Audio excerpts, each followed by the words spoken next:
Director McCabe, did Director Comey ever share details of his conversations with the President with you?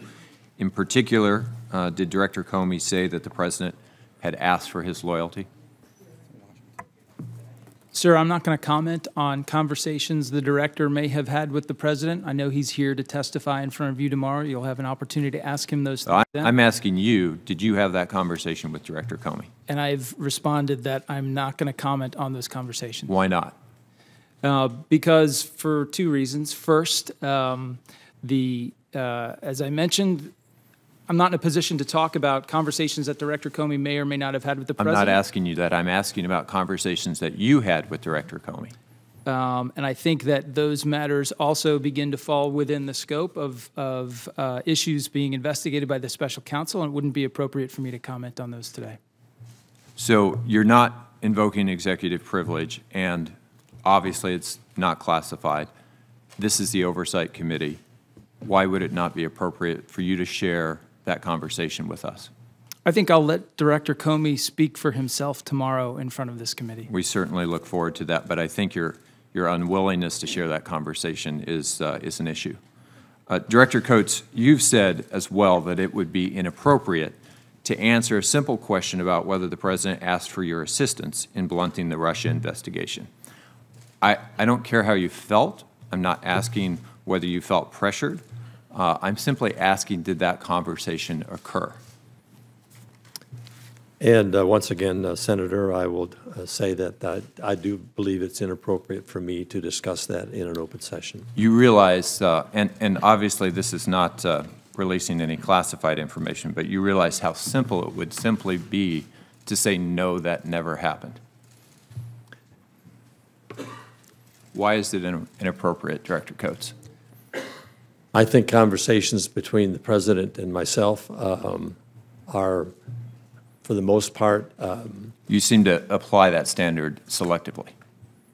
No, I'm not applying it selectively. I'm just saying I don't think it's appropriate. You can clear an awful lot up by simply saying that never happened. I do not share with the general public conversations that I have with the President or many of my colleagues within the administration that I believe should not be shared.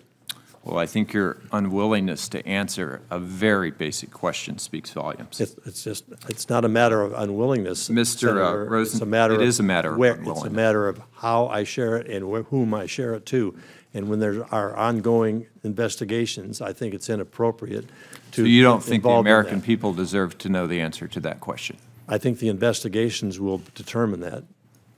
And you're part Mr. of the Rosenstein, did you know when you wrote the memo that was used as the primary justification for firing Director Comey that the administration would be using it as the primary justification?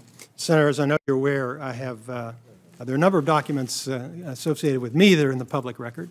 The memorandum I wrote concerning Director Comey is in the public record. The order appointing the special counsel is in the public record. The press release I issued accompanying that order is in the public record, and a written version of the statement that I delivered to. Were you aware that it would be the primary justification for his firing? Pardon me, Senator. 100 United States senators and 435 congressmen is in the public record. I answered many questions in the closed briefings of the 100 senators. But you're not answering this question. And as I explained in those briefings, Senator, I support Mr. McCabe on this.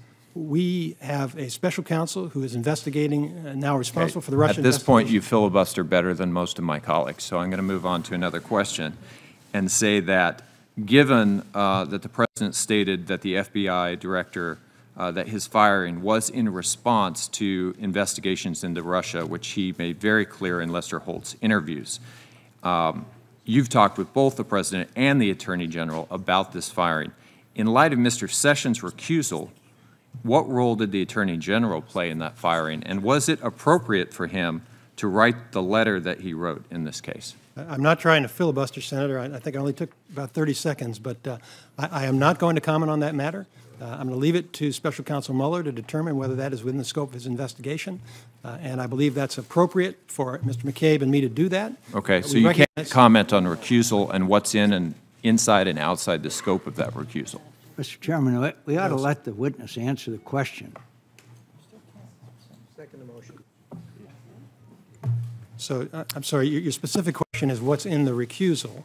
And my understanding is the recusal you're referring to is also in the public record, and I believe it speaks for itself. Thank you, Mr. Chair.